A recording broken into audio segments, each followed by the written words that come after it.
Bienvenidos a un nuevo episodio de Tangente. Gracias por estar siempre con nosotros. Ustedes son los que hacen de este programa que sea el número uno en su género y en su estilo en Guatemala, así que le agradecemos mucho a la comunidad Tangente. Siempre nos ayuda mucho que comparta el contenido, que nos siga en todas las redes, que le dé a suscribirse y eso nos permite tenerle una programación diaria de temas variados y entre ellos hacemos entrevistas a personalidades. Y hoy en Tangente vamos a entrevistar a uno de los guatemaltecos más famosos, guatemalteca en este caso, más famosas de todos los tiempos. Una de las personas de las cuales muchas veces se habla más afuera del país que aquí adentro en el país, una figura polémica en la historia de Guatemala, controvertida, pero que incorpora, o sea, es ella en su cuerpo, varias de las razones de las cuales este país sigue siendo un montón de potencial inexplorado, pero también un nudo difícil de desamarrar. No sé si ella comparte el diagnóstico que acaba de decir, pero es un gusto tenerla aquí.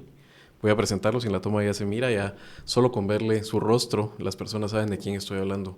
Bienvenida Tangente, doctora Rigoberta Menchú. Muchas gracias, Javier, y pues es un gran honor estar aquí en Tangente, porque a través de este medio pues saludo a todos los compatriotas, a todas las personas. Algunos de ellos pues han sido compañeros de trabajo, de sueños, de aspiraciones, también caminos por el tiempo, donde realmente valoro mucho Guatemala, porque yo aquí he tenido muchas facetas, Sí. sobre todo una cosa es San Pedro Jocopilas, el departamento del Quiché, Chimel, Uspantán, o San Lucas Tolimán, que hace 24 años que estoy apoyando a los jóvenes de San Lucas Tolimán, en Sololá, con el Centro Educativo Pavarotti, que realmente hemos formado una enorme cantidad de jóvenes. Pero otra cosa es también estar en las fiestas populares en Guatemala, los convites, que son una parte muy, muy hermosa, que yo aprendí a apoyarlos y a quererlos y a entender realmente lo que hacen a nivel local, pero también Guatemala ciudad, porque desde que yo salí de Chimel, cuando tenía 16 años, no hablaba el español, no había ido a la escuela, tenía que hacer acá en la ciudad mis primeros años de aprendizaje para leer, a escribir, hacer, incluso a trapear el piso, porque en Chimel no hay piso. Nuestras casas siempre son de Piso de tierra. terracería, de tierra.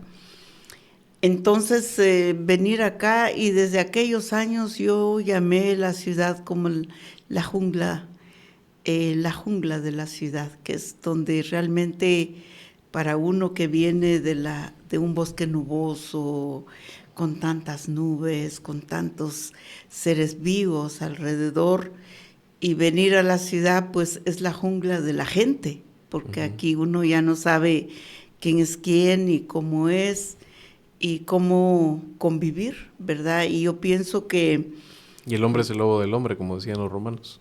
aquí sí, aquí yo pienso que no solo aquí en la capital, por supuesto, me tocó las épocas más fuertes en relación al crecimiento urbano de muchas ciudades donde yo tuve la suerte de vivir, convivir, y me doy cuenta pues que las épocas son exactamente un pincelazo de nubes que pasan y que aparecen nuevos panoramas. Y pues para mí Guatemala pues es único porque sus procesos, sus luchas son tan importantes, pero también son tan impactantes que te hacen sentir que realmente no terminas de aprender un proceso, estás iniciando otro. O sea, pues gracias por esta oportunidad, y yo a Guatemala lo tengo en mi corazón,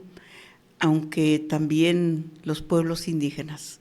Hubo un año en que me tocó ser embajadora de buena voluntad de las Naciones Unidas exactamente en el año 93. 3 le dieron el Nobel, 6 le dieron.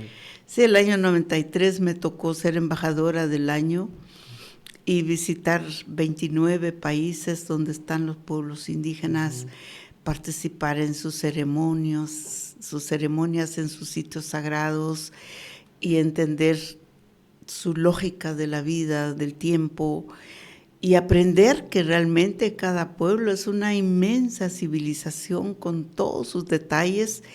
Pues realmente también uno deja enterrado su corazón allí y uno piensa, voy a volver lo más pronto posible, y a veces uno ya no vuelve, pero lo que sí vuelve constantemente son los recuerdos que uno se lleva en su paso por ese tiempo, ¿no? Entonces, pues, pero Guatemala es mi hogar. Yo siempre les digo, tengo 3 nacionalidades en este planeta.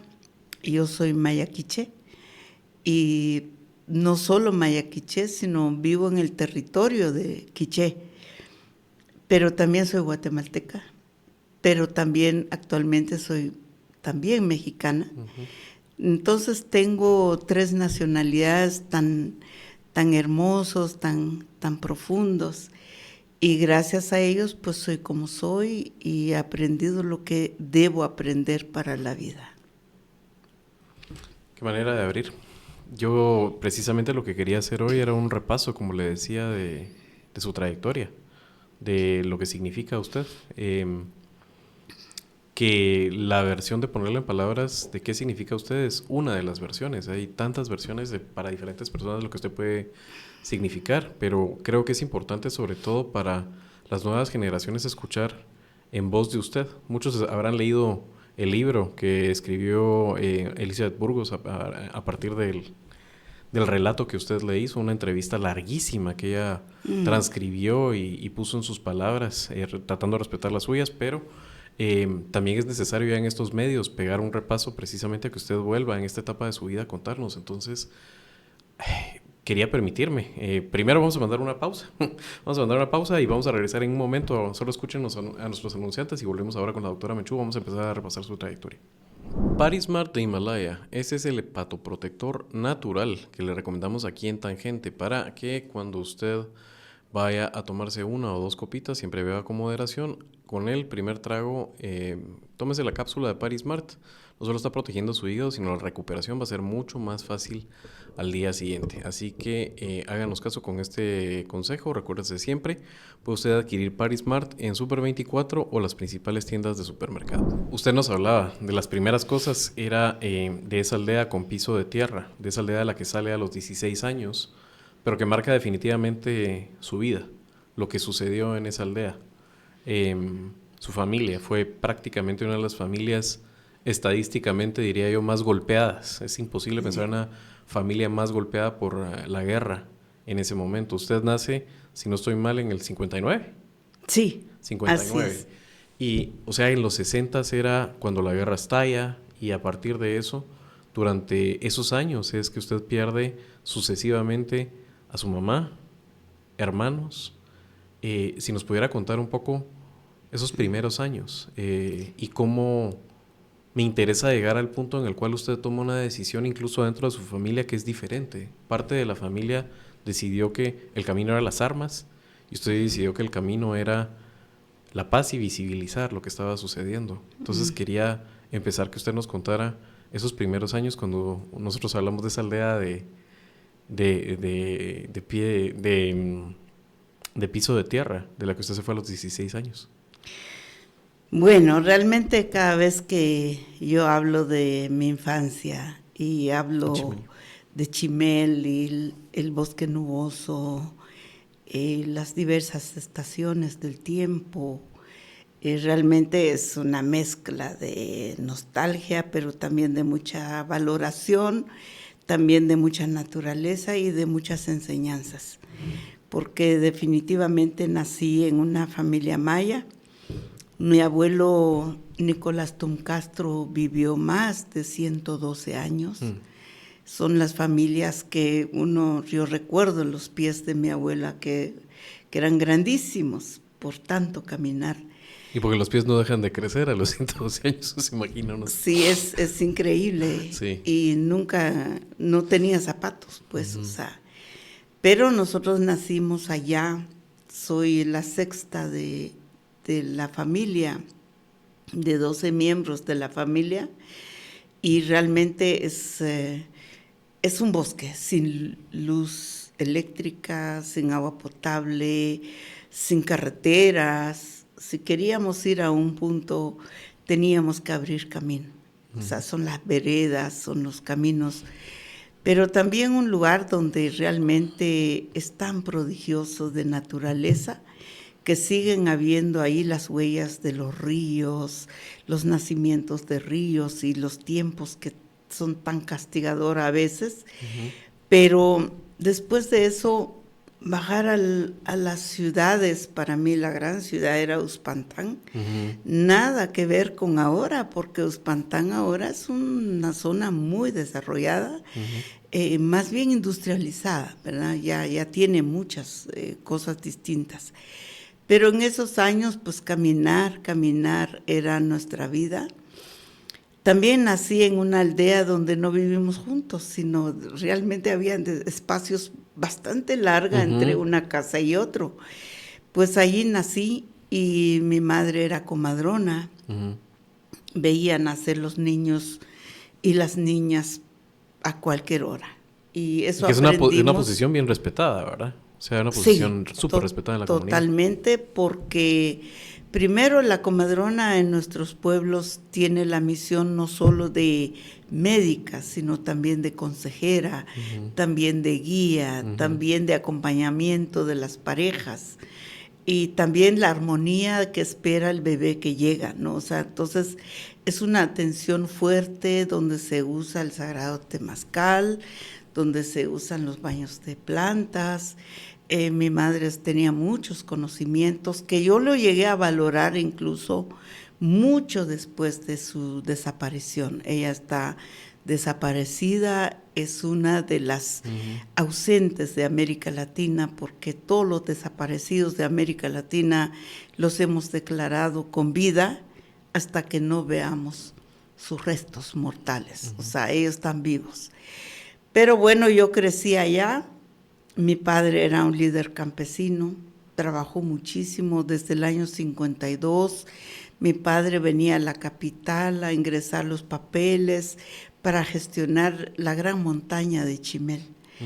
Y pues luchó. Actualmente la montaña de Chimel está allí y de hecho lo vamos a declarar como patrimonio universal, como un parque ecológico de preservación en memoria de Vicente Menchú, la parte que él trabajó con la comunidad.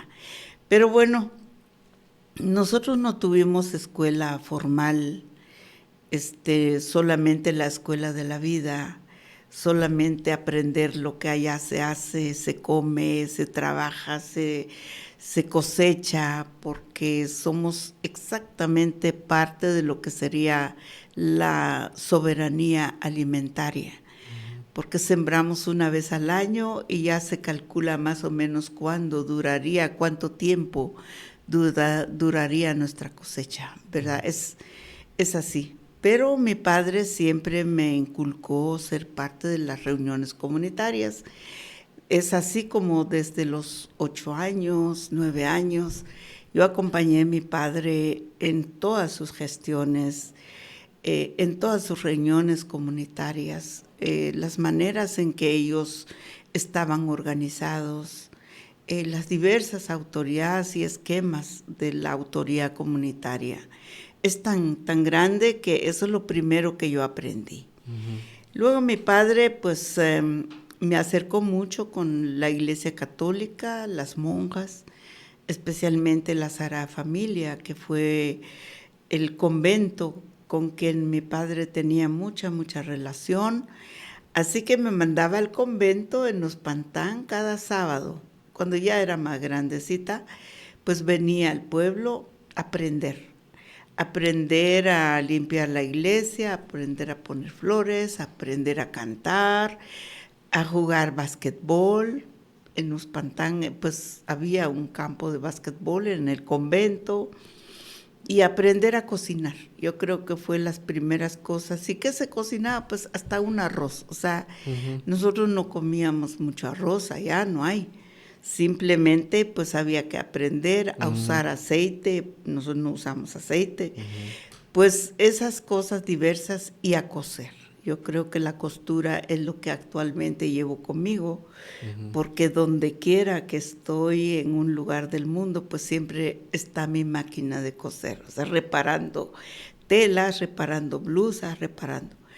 Pero bueno, hasta que mi padre logró que viniera acá en la ciudad de Guatemala, en el belga, en el colegio belga, pues me acogieron las hermanas y éramos 40 trabajadoras del belga que nos tocaba limpiar el colegio, mantener el colegio.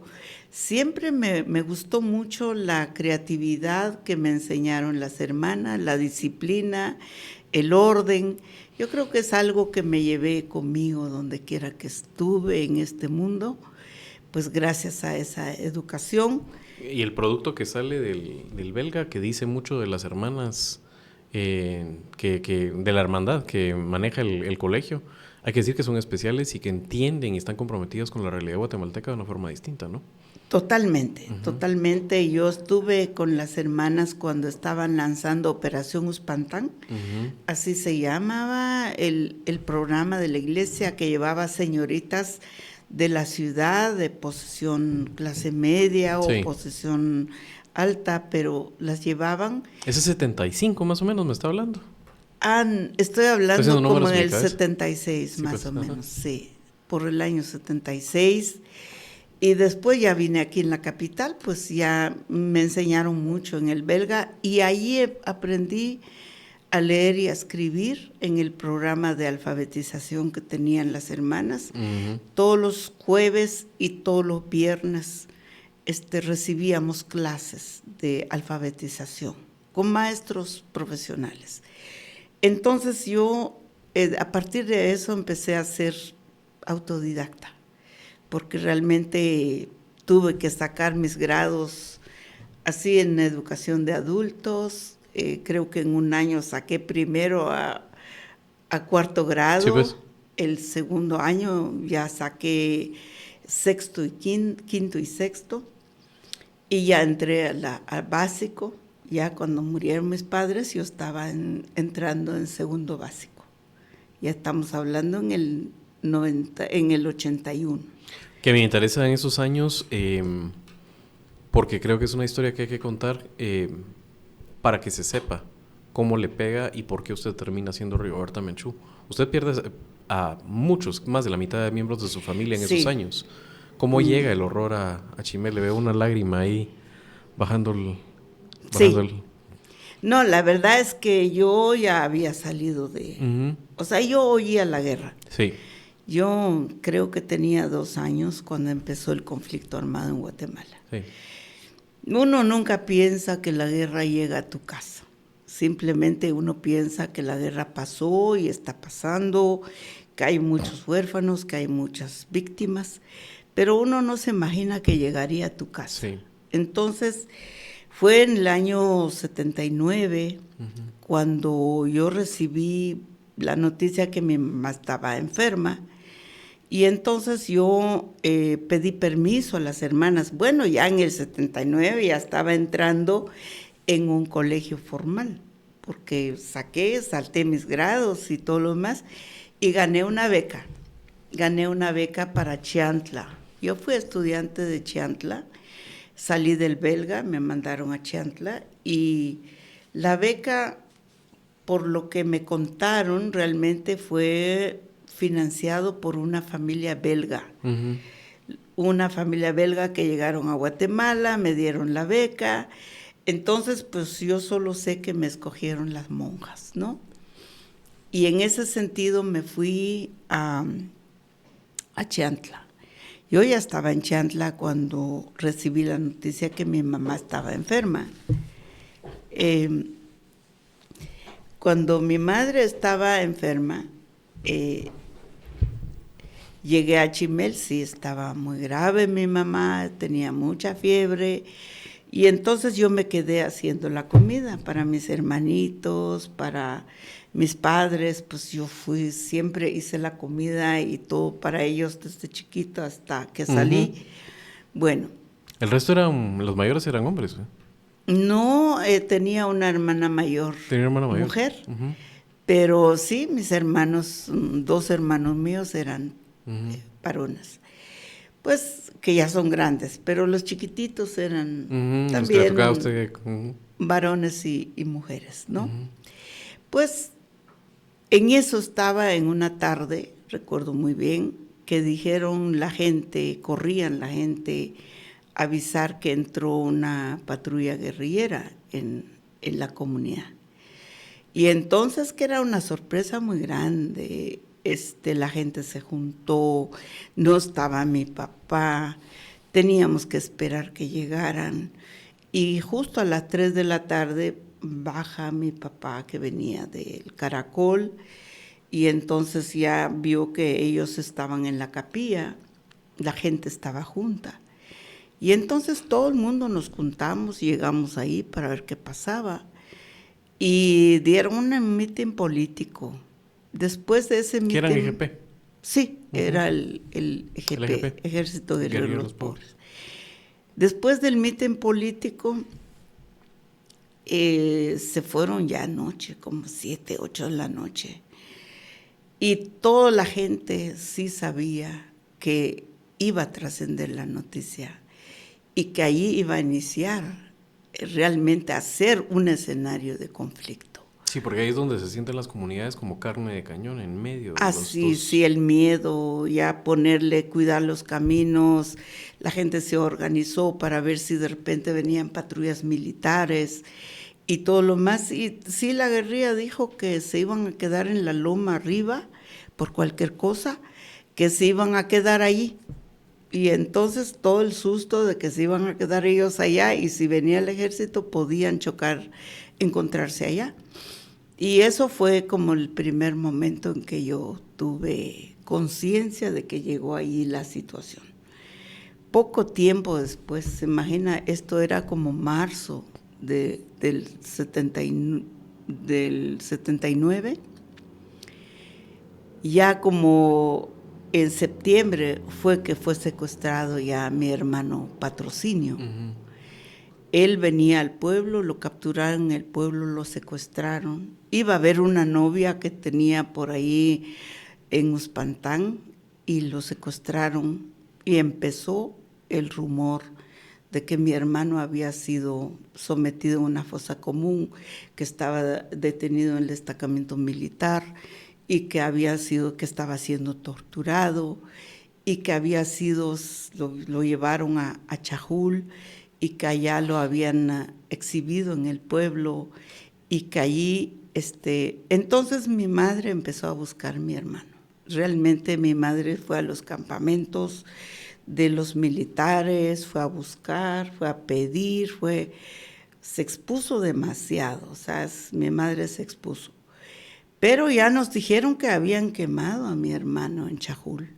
Y efectivamente después, ya con el esclarecimiento histórico, yo seguí los pasos de ellos. Y sí, él fue ejecutado en una finca que se llama San Francisco, allá entre Nevaje y Cotzal. O sea, sí, algo de razón se tenía en que andaba ese por ahí momento. por el Ixil y todo. Fue el primero. Mi hermano Patrocinio tenía 16 años. Él ¿Era más joven? Era más joven.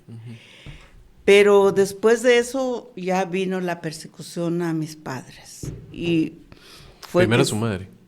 No, mi padre. Fue en el 80, en la embajada. Fueron las comunidades.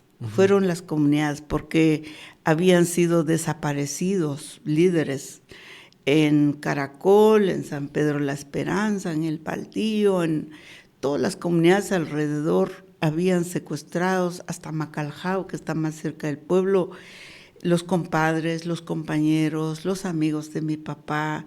Mi papá tenía un proyecto que se llamaba Proyecto de Manzana. Y se imagina, cultivo de manzana. Él buscaba nueva tecnología para la agricultura, digamos. Entonces mi papá tenía mucha actividad campesina Y entonces él empezó a ser perseguido también. Teníamos mucho miedo. Yo regresé a Chantla con ese sufrimiento porque no podía acompañar a mi mamá, pero también yo tenía que seguir mi educación en Chantla y estaba en eso.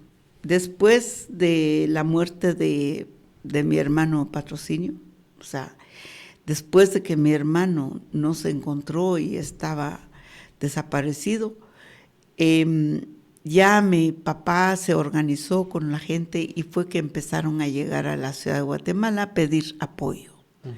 A pedir apoyo. Se fueron al Congreso de la República, se fueron apoyados por el Colegio Belga, también se fueron a la Universidad de San Carlos. Visibilizando el problema, nada visibilizando más. En encuentros. Hay desaparecidos, llegaba ahí el conflicto. Ellos llevaban la lista de desaparecidos, edades, nombres, fechas y todo, y quiénes de qué lugar salían los desaparecidos. Sí.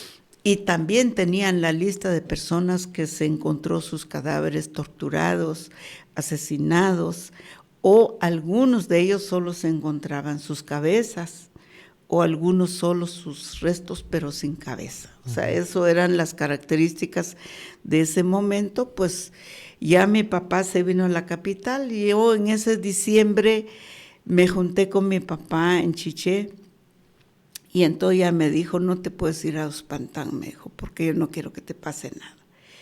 Y pasé unos días, como 15 días en Chiché con él.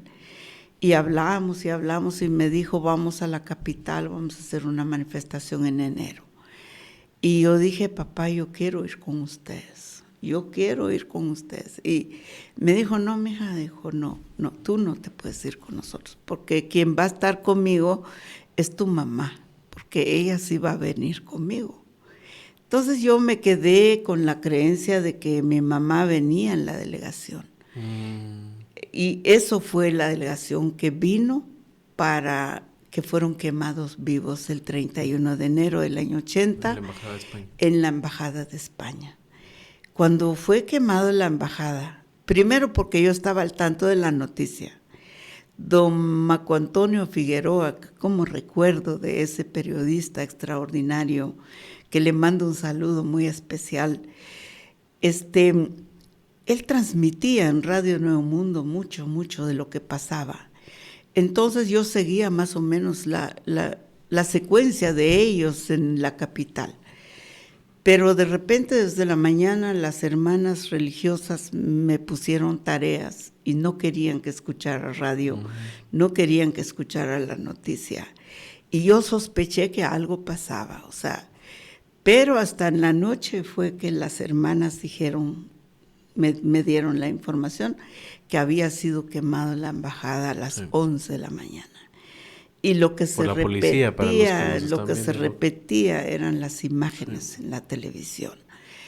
Y fue muy duro ese momento porque yo qué hacer, me voy a Uspantán y pedí permiso, yo voy a ir a ver a mi mamá.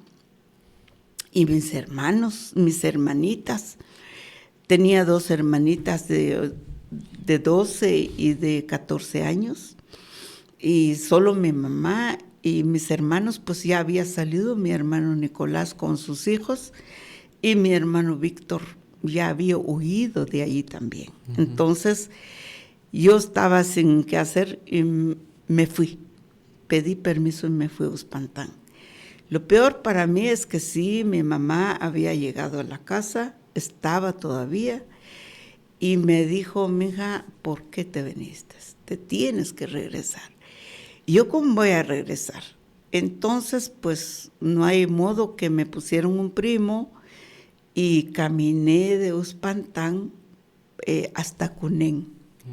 Caminé de Chimel hasta Cunén. ¿Cuántos kilómetros son más o menos? No sé cuántos kilómetros serían, pero fueron caminos muy duros porque ya no venimos por el pueblo, sino atravesamos la montaña hasta Cunén, ahí esperamos un bus.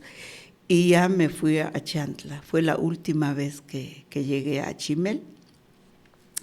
Ya después de eso, pues ya no fue posible, se cortó la comunicación con mis padres, mi madre que quedó allá, hasta que llegó un correo de la gente, de un sobrino, un primo, que después lo mataron.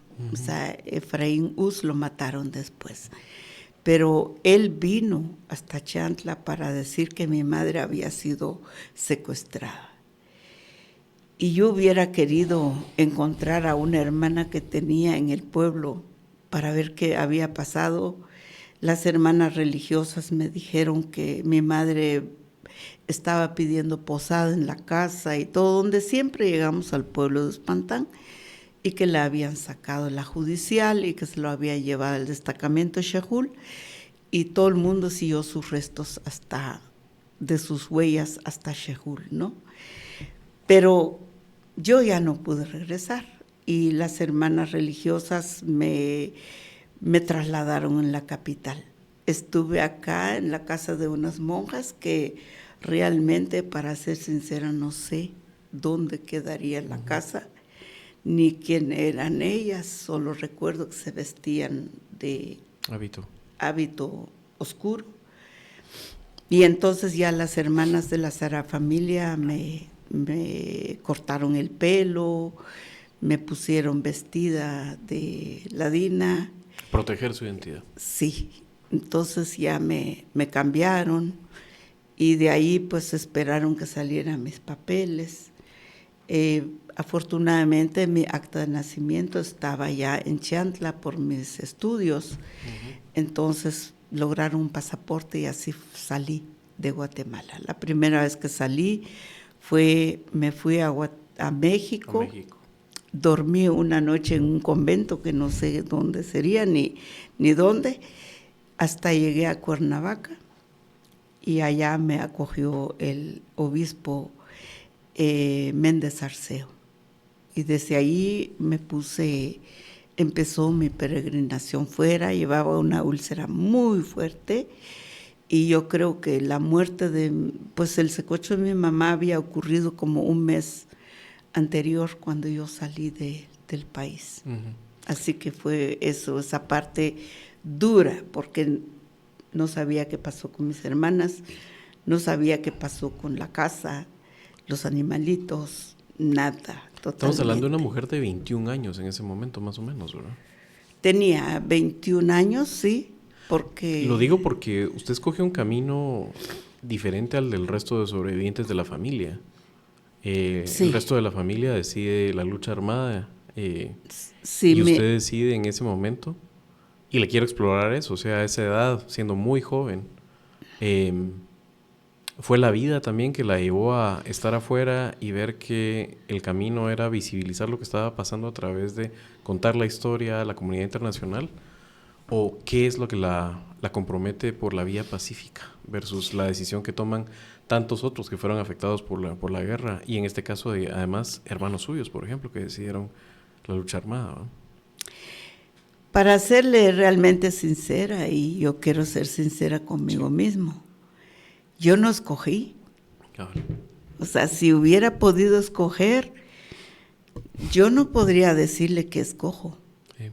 O sea, yo hubiera escogido tal vez correr y buscar cómo llegar a Chimel y encontrar lo que sea y unirme y donde sea que sienta que por donde me iba. Ya no pude escoger. Era una ola de apoyo para sobrevivir de otras personas ayudándola a tomar camino. Sí, las hermanas religiosas nunca me dejaron, las hermanas de la Sagrada Familia. De hecho, acaba de morir la hermana María José, pero la hermana Lucía Godoy, las hermanas Gertrudis, que eran belgas, las hermanas me apoyaron, la hermana Raquel Sarabia, todos ellos se convirtieron como mi comunidad más cercana. Y todos me dijeron, tiene que salir del país, porque si es un milagro que usted está viva, tiene que vivir, y tiene que vivir. O sea, eso fue. Pero yo no escogí, simplemente, pues ya me tenía que ir como sea. Y lo que sí escogí es no alejarme mucho de Guatemala. Sí. Porque yo lo primero que hice fue conocer a Monseñor Samuel Ruiz. Me conectaron con él y me trasladé a Chiapas. llegando a Chiapas, por supuesto que tenía una úlcera muy fuerte y me hospitalizaron en Comitán, en el hospital de Comitán, en Chiapas. El doctor que era director del hospital me tuvo en el hospital como, yo pienso que me recuperé muchísimo porque me enseñó muchas cosas de la salud, me inculcó bastante estudio de cómo se puede poner un torniquete, cómo se puede poner una inyección, todo eso no lo sabía. Mi primer libro, de hecho, era Donde no hay doctor. Uh-huh. Y me metí a ver todo el tema de salud por mi mamá también, porque realmente mi inclinación de haber apoyado a mi mamá en todo era muy importante.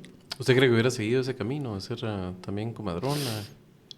Bueno, tal vez si hubiera tenido la oportunidad, y que de hecho lo estoy ejerciendo, o sea, por eso digo, yo soy autodidacta en lo que creo que es mi vocación, o sea, uno es, a mí me gusta el derecho, soy profesora en la Facultad de Derecho en la UNAM, y si algo valoro muchísimo son las experiencias en Guatemala mismo, las experiencias con pueblos indígenas, y por eso me encanta el derecho, o sea, eso es mi naturaleza, digamos. Pero también me hubiera gustado la medicina, porque por distintas circunstancias me he vinculado al tema de la salud, salud integral, salud espiritual, salud social, y todos estos temas de la salud integral es algo que yo lo trabajo y lo vivo con pasión, ¿verdad? Pero bueno, yo me fui a México, me convertí en intérprete para los refugiados guatemaltecos que llegaron a Chiapas. Me convertí en una vocera, en uno de sus líderes. Sí, de los desplazados. De los refugiados. De los refugiados. Refugiados, exiliados. Y viene esa década, es la que forja, digamos, el camino al Nobel. Estamos hablando, viene Pamela Yates, viene Elizabeth Burgos, viene el libro... Cuando las montañas tiemblan, que es el documental de Pamela Yates, viene el libro Me llamo Rigoberta Menchú. Sí. Cuéntanos de el CUC también, ¿verdad? El Comité de Unidad Campesina, donde usted es una de las figuras centrales de la vocería. Cuéntenos de esa década desde el exilio. Y es el camino donde empiezan también alrededor de... Si bien interpreto, y recuerdo porque estoy hablando de mi infancia, yo para entonces... tengo como recuerdos ya de cosas que estaban pasando. Recuerdo ver el libro, por ejemplo, pasar de manos en manos de adultos. Recuerdo a la gente hablar del documental de Pamela Yates. Recuerdo muchas cosas en ese momento. Y después como que viene el aniversario de los 500 años del descubrimiento de América. Y hay alrededor de usted una energía de... Aquí hay una persona que tiene una historia, que la está contando y que se puede... armar alrededor de eso una visibilización de lo que es la problemática de los pueblos indígenas, no de Guatemala, de América.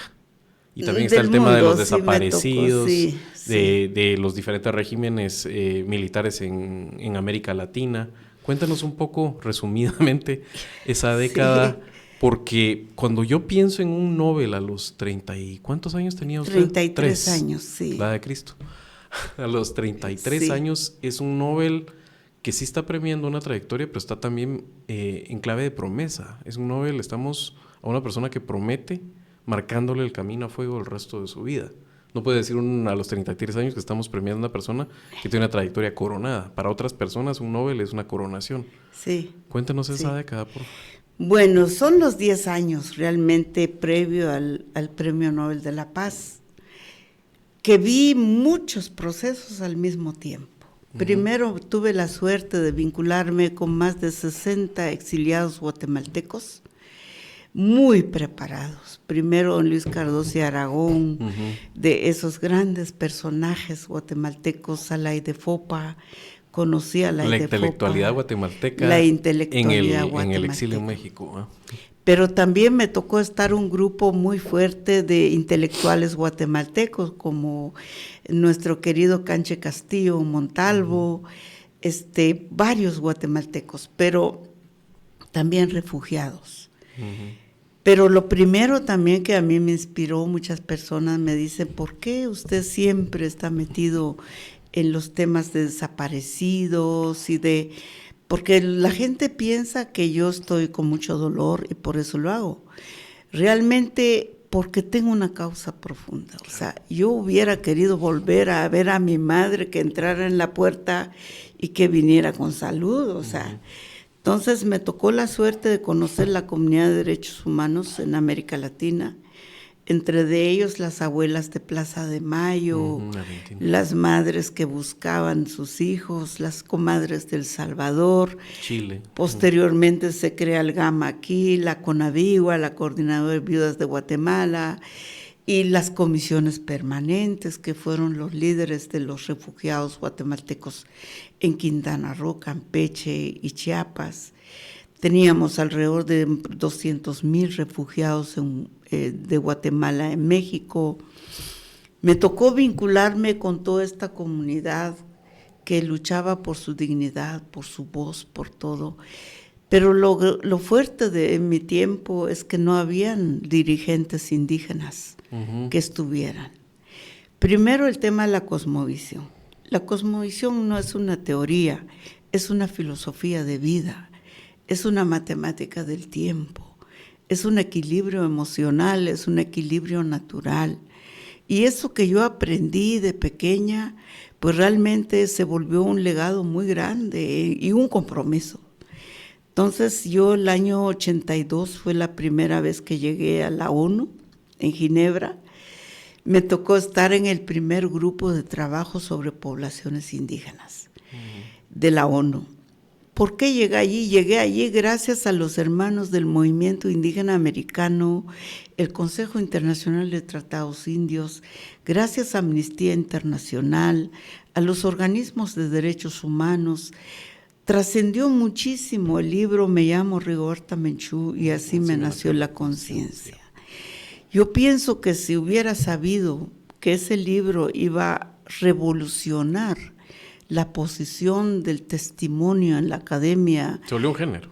Realmente creara nuevos géneros en víctimas, también en sobrevivientes, también en mujer indígena, también juventud, porque acuérdense, en esos años yo gozaba de la plena juventud, de todos los jóvenes que derrochan su juventud. Yo hice la mía también.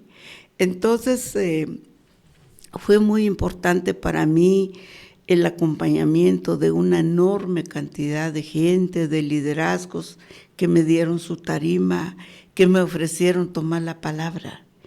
Es que yo creo que si no me hubieran dado la palabra, aunque me regalaran flores, nunca me hubieran hecho una aportación tan profunda en mi vida. Y es decir, anímate, toma el micrófono, diga, no tenga pena, llora las veces que quieras llorar. No es malo llorar. Y entonces uno va perdiendo la timidez en camino y va sintiendo que su centro ahí está. Luego el acompañamiento de muchos dirigentes indígenas, maestros extraordinarios como Bill Wapapa, que murió en California, un líder indígena, un guía espiritual, o Cahualpuna, o Paulín Tañora, o estas grandes lideresas indígenas que estaban haciendo lucha increíble, pues me acompañaron, me enseñaron, me reivindicaron, pero también yo los reivindico. Esa parte de encontrar una enorme cantidad de experiencias y luego el autodidacta de todo. Yo aprendí a poner un telegrama para mandarle al Movimiento Sin Tierra a Brasil y en 2 meses esperaba una respuesta, o sea, y venía un telegrama conmigo, no había tecnología. No había computadoras, la máquina de escribir donde yo aprendí a picar la máquina era una máquina manual muy especial y cuando me di cuenta realmente el intelecto que tal vez escondía en mi memoria empezaba a fluir. Yo le cuento que es el primer poema que yo escribí, lo escribí en una etapa desolador para mí, y por eso sigue siendo importantísimo. Dice: crucé la frontera, amor, no sé cuándo volveré. Esa poesía que yo escribí, cuando yo veo y lo leo y es largo, yo digo, Dios. Y por eso cuando fui a Europa a finales del 81, me mandaron a una gira por Holanda, gracias a la solidaridad con Guatemala. Entonces me quedé este fin de año en Europa. Y fue así cuando me dice Arturo Taracena, afortunadamente está vivo, el historiador, me dice, él vivía en París, me dice: Rigoberta, ¿no has pensado recoger tu testimonio? Este testimonio que tú tienes nunca más va a volver en tu vida, porque ojalá que nunca vas a vivir de nuevo lo que has vivido. Yo dije, bueno, podría ser. Yo voy a hablar con la esposa de Regis Debray, que era la señora Burgos, para ver si nos ayuda y que hagas una serie de entrevistas. No, como yo no tenía ni maleta, ni tenía destino, ni tenía casa, ni nada, era deambulante en ese momento, pues está bien, y yo acepté. Y fue así como conocí a la señora Burgos. Y Arturo participó muchísimo en esa entrevista, formulando preguntas. ¿Cuántas sesiones fueron? Son famosas 25 horas, y dicen que casi ni interrumpidas, fueron seguidas, ¿no? Sí, seguidos. Fue como 8 días realmente, porque hay momentos en que uno, cuando tiene cruda la realidad, es tan duro, y también como hay que ser cuidadoso. Por ejemplo, yo obvié muchos nombres, apellidos de mi comunidad, de mi gente cercana, víctimas y todo, por el temor de que yo me salvé, pero ¿cómo se van a salvar ellos? Claro, ¿verdad? La guerra seguía. La guerra apenas empieza para mí. Entonces, ¿cómo podría ser? Y se estaba militando, no la insurgencia, pero sí en el CUC, que también era un movimiento que era perseguido en ese momento, ¿no? No, el CUC nunca fue el de la guerrilla. Si no, la por guerrilla eso, posterior vino... Por eso, no era guerrilla. Pero sí era un movimiento que también era criminalizado y perseguido. Sí, mi padre participó en la fundación del CUC. Han de haber sido por los años 78, 79, donde el CUC tomó mucha fuerza, y porque antes era un proyecto de Manzana. Era un proyecto incluso de Radio Quiché, porque Radio Quiché los Rojas tenían mucha influencia ahí. Entonces había nombres que proteger en su testimonio. Había que proteger nombres. Y sobre todo también nombres de personas que habían sido secuestrados, que no sabíamos si estaban vivos. Y si están vivos, los mato. O sea, entonces había que cuidar nombres, había que cuidar lugares, había que cuidar fechas. Pero y que usted no es historiadora, que es algo que, digamos, ahora tal vez se entiende mejor, pero todas esas polémicas que vinieron después, David Stoll, la polémica que vino también por la imprecisión que hubo en el documental de Pamela Yates sobre quién había atacado a la comunidad, si era el EGP o si había sido el ejército, todas esas cosas, hay un momento donde hay una capa de la humanidad que lo entiende como, estamos hablando con una persona que está contando su testimonio y que es una activista y no con una historiadora, pero hay otras personas que instrumentalizaron para tratar de deslegitimar y destruir también. Sí, no, yo pienso que eso que hizo David Stoll no tiene perdón, ni lo voy a perdonar ni yo ni nunca. ¿Por qué? Porque en primer lugar, cuestionar la verdad legítima de una víctima es deshumanización total.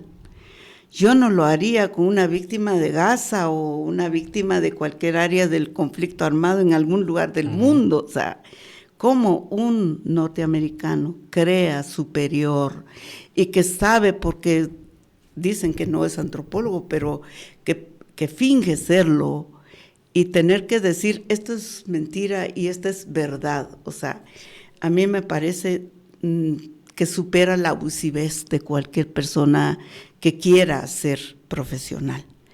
Pero también David Stoll obedecía a algunas inteligencias por ahí que tenía pactos para poder deslegitimar. yo entendí que David Stoll, su objetivo número 1 era que no aparezca la memoria de mi papá en el libro Memoria del Silencio. Y si él decía que yo mentí, la historia de mi papá iba a ser cuestionada, la ONU iba a quitar la historia de mi papá en el libro Memorias del Silencio, y con eso quería ganar un poco de espacio. O sea, pero a mí lo que más me indigna de esto es realmente, él cuestiona si mi padre fue quemado con querosén, que se autoinmoló, o por fósforo blanco, como yo decía. Entonces yo quería hacerle una prueba qué tanto quema un querosén y un fósforo blanco. O sea, eso era la discusión que él quería. Pero yo tampoco me extraño, porque yo soy mujer indígena. Cualquiera puso en duda mi palabra. Yo, porque soy parte de una memoria guatemalteca cruda, sangrienta, extraordinariamente deshumana, total, carne viva, pues. Entonces no era raro decir, si Rigoberta Menchú, premio Nobel, miente, porque no mienten todos los indios que ahí perdieron sus seres queridos. O sea, eso era insertar la duda para legitimar absolutamente todo lo que había sucedido aquí en Guatemala. Y lo que más me indigna es quienes le siguieron el rollo. Yo entiendo que si es la otra parte que está en el otro lado de la trinchera y que quiere encubrir también sus crímenes, pues está bien, pues ni modo, algo necesitaba para decir que no es cierto. Yo eso también entiendo. Pero lo que no entiendo es la gente que todavía es un ser pensante, que pueda pensar mejor cuál es y cuál no. Bueno, pero esa parte la vamos a retomar el día en que publiquemos la sentencia sobre la Embajada de España, porque en la sentencia yo gané el juicio con la verdad legítima, con pruebas, con todo. O sea, el expediente de la Embajada de España es increíblemente maravilloso. Pero, bueno, en general yo me seguí en mi camino, contribuí a las Naciones Unidas, la discusión del convenio 107, al final 169, discutimos toda la creación de la Comisión contra la Tortura, contra la desaparición forzada. Trabajamos muchísimo con la verdad legítima de las víctimas, la memoria histórica, trabajamos mucho. Realmente fui parte de extraordinarios equipos tan profesionales y me siento orgullosa de eso, porque son muchos los que trabajaron esto. Viene el 5º centenario. Yo creo que fue un detonador maravilloso, porque encabezamos una campaña continental de los 500 años de resistencia indígena, negra y popular, así se llamó, en ese entonces con los hermanos indígenas de Arauca, de Colombia, de Bolivia, de todo. Era la única que realmente solo me llamaban y me decía, te vienes a La Paz, te mandamos tu boleto. Las comunidades habían hecho todo lo posible por hacerme llegar de un lado a otro. No me quedaba de otro que decir con pasión y con amor, me voy donde me necesitan, ¿verdad? Y eso fue un momento muy hermoso. Incluso aquí en Guatemala hicimos las primeras marchas. ¿Se acordará usted la marcha del 91 en Quetzaltenango? Una marcha multitudinaria, y yo quería hablar tanto en esa marcha y estaba enferma y entonces no podía hablar. Entonces parecía muda en la marcha. Pero esos momentos que yo viví en las marchas de los 500 años fue muy importante. No fui sola. La verdad, esto es una gran memoria colectiva. Casi todo lo que me tocó, o mis aliados, eran religiosos, pueblos indígenas, movimientos de mujeres, jóvenes sin límites, lideresas sin límites, esas personas que estaban haciendo historia en América Latina tan fuerte, en el mundo. Bueno, entonces yo casi que no descansé desde ese entonces. Si ustedes ven Muchas veces si me preguntaban, ¿y usted se va a casar? No, no me voy a casar nunca. Y yo nunca voy a tener hijos, decía yo, porque sinceramente yo creía que no tenía en mis manos cuánto tiempo iba a vivir. Simplemente pensaba que era mejor vivir lo vivido. Y así fue hasta que llegó los 33 años, pues 10 años de trabajo, 10 años muy bonitos, 10 años sin protocolo y sin límite de palabra, porque ya cuando era premio Nobel había que cuidar para no herir susceptibilidades, para ser más diplomática, para ser más ponderada y para ponderar lo que hago. Y simplemente fue como freno fuerte.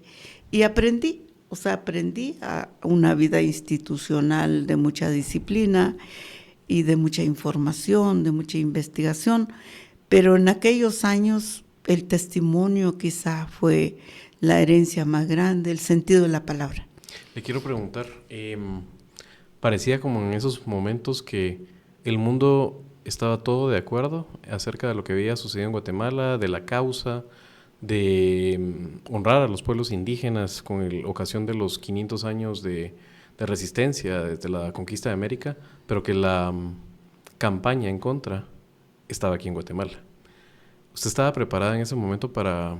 Por supuesto, usted ya viene de donde asustan a esas alturas, de los 33 años, estaba curtidísima, pero ¿cómo le tomó esa ola de estar en el ojo público a ese nivel adentro del país y ser una figura además polémica?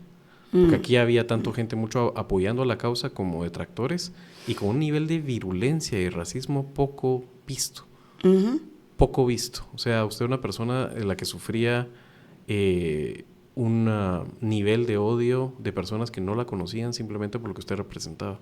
¿Estaba preparada en ese momento? ¿La tomó por sorpresa? ¿Cómo lo manejó?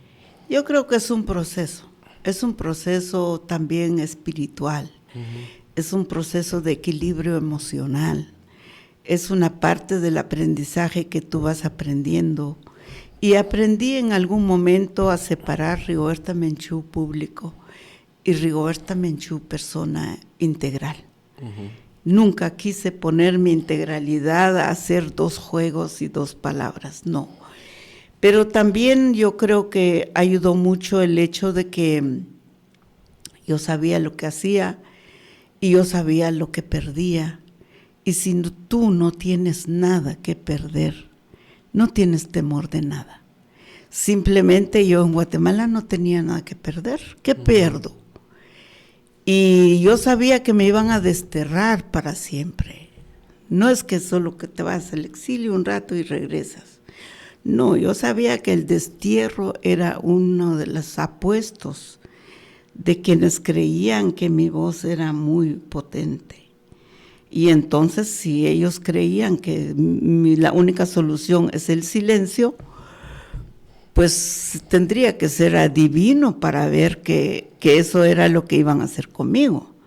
Entonces, aquí en Guatemala yo pienso que hubo un destierro desde ese momento.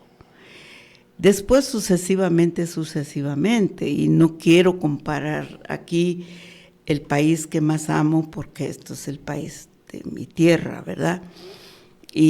Pero en otros lados recibí mucho amor y recibo mucho amor de la gente. Se imagina, actualmente ya con 66 años de edad, me voy a un evento masivo, seguro que es un escándalo impresionante, desbordado de cariño, de aprecio, de amor, de todo. Uno siente, un personaje siente lo que rodea en un público.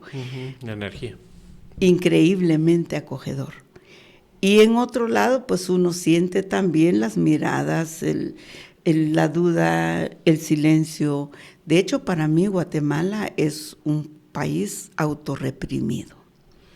O sea, hay una autorrepresión en su propio ser. No quiere meterse, a lo mejor le pasa algo, como que pierde mucho, como que tiene miedo, domina el miedo, la timidez.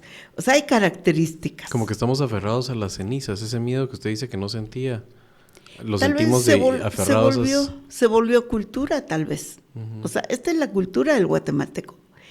Yo he visto por desbordado gente, por, qué sé yo, los cantantes, los artistas en México, y se siente que aplaude la gente y hay un consenso general. Aquí no, como que no se ha tenido esa oportunidad. Pero en mi persona yo no traté de que se parecieran a mí o que yo me pareciera a ellos, digamos, sino que me parezca yo como yo quiero que me parezca. O sea, ¿cómo se puede reafirmar la convicción de uno de lo que hace sin tener que tenerle miedo al juicio de lo que está alrededor? Los juicios son los que más a mí los sufrí mucho. El juicio sobre el caso Chamán, el juicio sobre el caso de discriminación, el juicio penal que llevé sobre el caso de la Embajada de España, que de por sí estamos en cerrar casi medio siglo después el caso. Estos juicios me exhibió en un tono. Entonces también yo le debo decir que lo siento mucho, pero yo me retiré de la opinión pública en Guatemala. Entonces aquí yo soy una mujer sigilosa, una mujer que de repente aparece en un mercado, aparece en una fiesta, aparece en casas de la gente, aparece con tejedores, con comadronas, con jóvenes, pero sin anunciar. O sea, estaba en una aldea de una comunidad de Cerro de Oro, anteayer o algo así. La cara de los jóvenes, la cara de los estudiantes, que llegamos y el amor que da la gente allí. Y eso es lo que soy yo. O sea, ¿para qué tengo que exhibirme en lugares donde realmente lo que te hace es tal vez no un buen alimento espiritual, ¿no? Entonces, pero yo soy aquí en Guatemala, soy más sigilosa. No es que no existo, pero hago las cosas de otra manera. Quizá en otros lados pues aprovecho mejor las tribunas, con artistas, con academia, con diversos sectores. Y me quieren tanto los movimientos de mujeres, porque se imagina desde el año 85, yo aparecí en la conferencia mundial del primer decenio de las mujeres en las Naciones Unidas. Así que vi gestar todo lo que son mujeres, todo lo que son los organismos relacionados a la lucha de mujeres, y sé los progresos que hemos tenido en todos estos años. Admiro una enorme cantidad de lideresas que han dado su vida por esos cambios. Los cambios de la legislación nacional y la legislación internacional. O sea, todos esos procesos pues ya los puedo yo visualizar, porque bueno, ya viví un poco más de medio siglo, o sea, entonces es una ventaja, creo yo, y me encanta. Hay una faceta en mi vida que el mundo no me conoce, y es que yo escribo poesías, yo escribo libros, yo soy una contadora de cuentos. Tengo una enorme cantidad de cuentos ahí escritas, 6 libros escritos de cuentos, y voy a escribir otro para el año entrante. Y a mí me gustaría pues que ya poco a poco la gente conozca las otras partes de mi vida, que no siempre las recurrentes en todo este proceso. ¿Cómo superé ese tipo de situaciones? Primero conocí mucho dolor de mucha gente, y yo conocí dolor de gente. He estado en las áreas de conflictos más intensos, he estado supervisando un poco las armas nucleares, los entornos químicos, he estado ya como premio Nobel, o sea, tengo 33 años de premio Nobel, y sabes que los premios Nobel tienen un campo abierto impresionante, y me ha tocado facilitar diálogos, mediación, solución política a los conflictos, conocer muchos actores de la guerra como actores de la paz. Entonces, pues uno va ponderando en camino, pero eso, mi vida es muy intenso, muy bueno, yo diría, no envidio nada. Uh-huh. Es decir, si pudiera volver a nacer, más bien no sé si alcanzaría a vivir lo que ya alcancé a vivir. Guatemala en el momento en el que se encuentra, o sea, después de ese arco que usted nos ha contado, porque casi que me hizo el arco en este momento ya mentalmente donde se encuentra, pero es un país en perpetuo estado de ebullición, convulso. Sí. ¿Cuáles son sus reflexiones cuando usted mira? Porque obviamente podríamos aquí pasarnos horas, pero uno, si hiciera, digamos, una recapitulación de eso, después viene la firma de la paz con sus acuerdos, la lucha por implementarlos, no se cumplen, la lucha por la memoria histórica, el revisionismo histórico, y después viene lo que yo le llamo esa gran coyuntura de 10 años ya, del 2015 para acá, en el cual parece que el régimen que se había instalado en el país, si bien sigue dominando, parece que está en sus horas definitorias. Sin embargo, la respuesta ciudadana todavía no es masiva, todavía es una respuesta ciudadana como somos, sectarios y fragmentados, diría un amigo mío, ¿verdad? ¿Cómo mira usted en este momento los grandes retos que estamos enfrentando como país y los mira en clave de expectación, de esperanza? ¿Cómo está viviendo la Guatemala del 2025, Rigoberta? Bueno, primero es un panorama complicado, porque empezaré por que el status quo no ha cambiado. No ha cambiado el esquema global, institucional, de la impunidad, de la desigualdad, porque si habláramos de que todos somos libres, somos iguales y nos respetamos profundamente por ser humano que somos, no creo. O sea, si hay desigualdad, hay ventajas, y quienes tienen la ventaja hacen la historia, construyen la historia o tergiversan la historia. Verdad o mentira es normalmente lo que tenemos en la mente cuando amanece. O sea, cuando uno ve un escándalo, uno dice, ¿verdad o mentira? Uh-huh. O sea, ya nuestra realidad es verdad y mentira, es virtual ya. Pero también los esquemas del racismo es impresionante. Muchas veces porque uno es maya y sabe de antemano, si estás enfrente de un maya científico, conocedor de tantísimas especialidades, nunca lo van a creer hasta que no demuestre que es un científico. Uh-huh. Y como no hay escenario para demostrarlo, entonces queda la idea de que no, aquí no hay intelectuales mayas, aquí no hay científicos mayas, aquí no hay no sé qué. Los líderes son activistas. Eso es como la desvalorización de un sistema que no quiere que realmente triunfe el conocimiento, la ciencia, la tecnología, etcétera. O sea, yo lo percibo, lo siento, lo oigo. Uh-huh. Hay todavía dichos que yo digo, esto no cambió. Eso lo escuché yo, eso lo sistematicé yo hace un par de décadas y sigue igual, ¿verdad? Gestuación. Este es un país de mucha gestuación. La ofensa no solo es palabra, también la ofensa son miradas, son silencios. Uh-huh.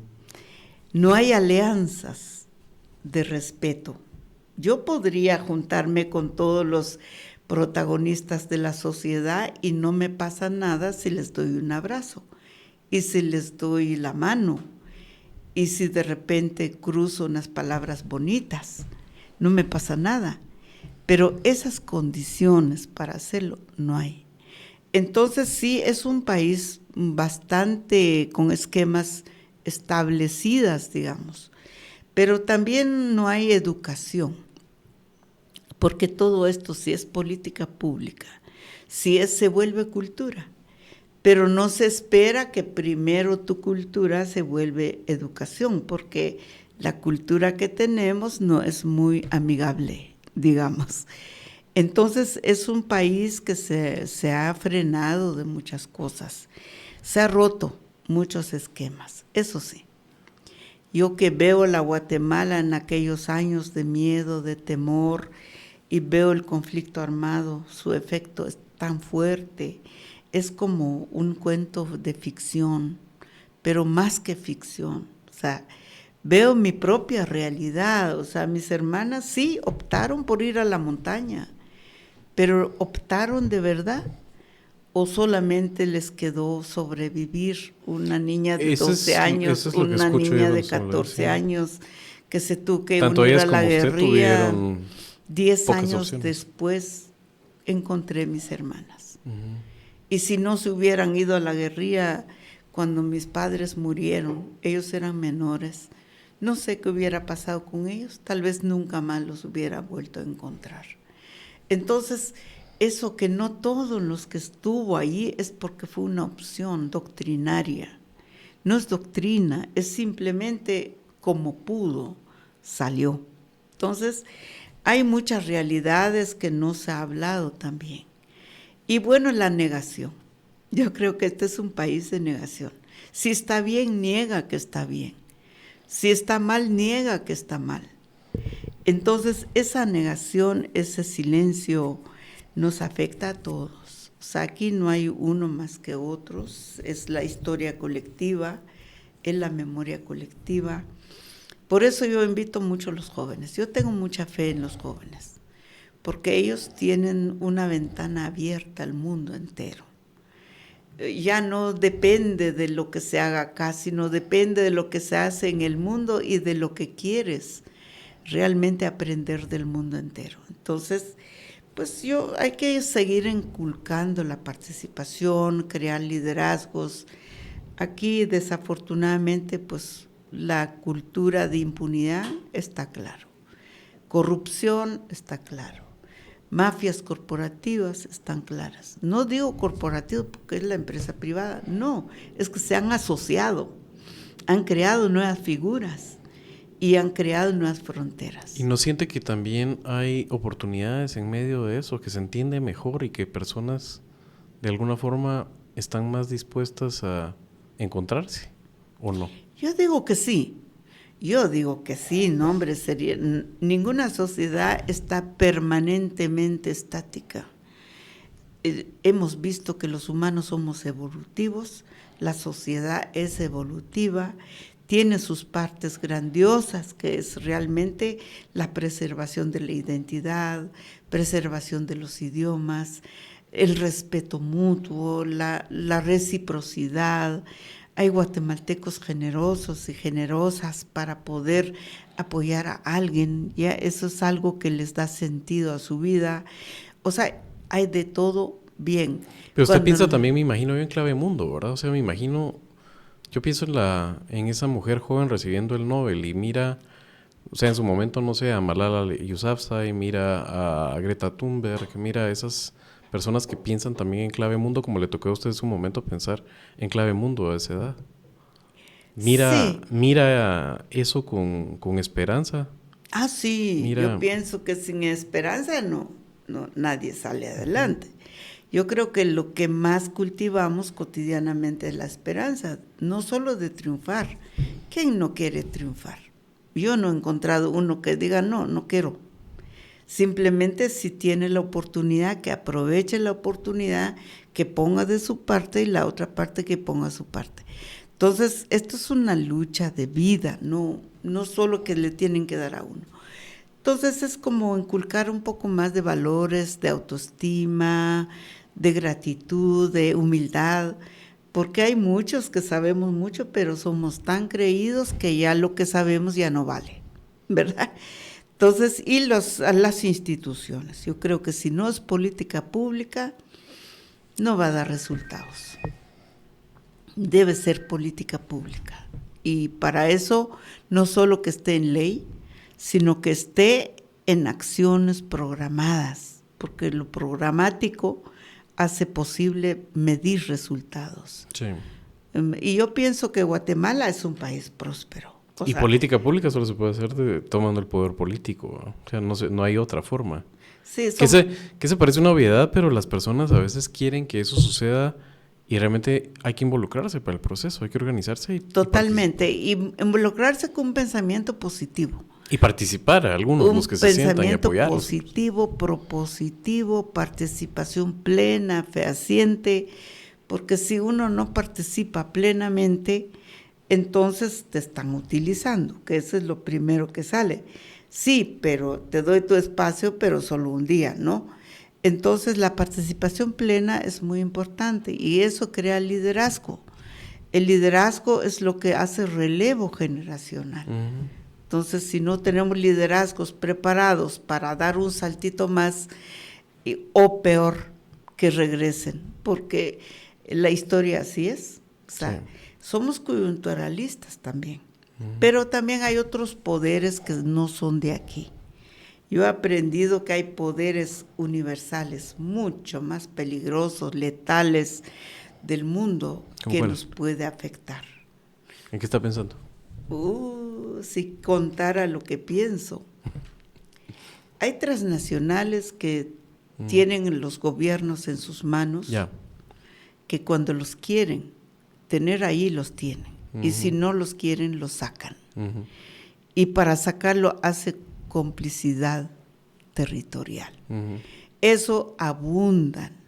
Pero también hay otras empresas golondrinas que han saltado más allá con la inteligencia artificial, con las fábricas de nuevas armas para guerras futuras, con estrategias extraordinarias que no los conocemos. Hay otros peligros mucho más graves para la humanidad, pero no los vemos porque estamos ocupados en la coyuntura local. Eso a veces eso no hay que hacer. O sea, ¿qué podemos hacer?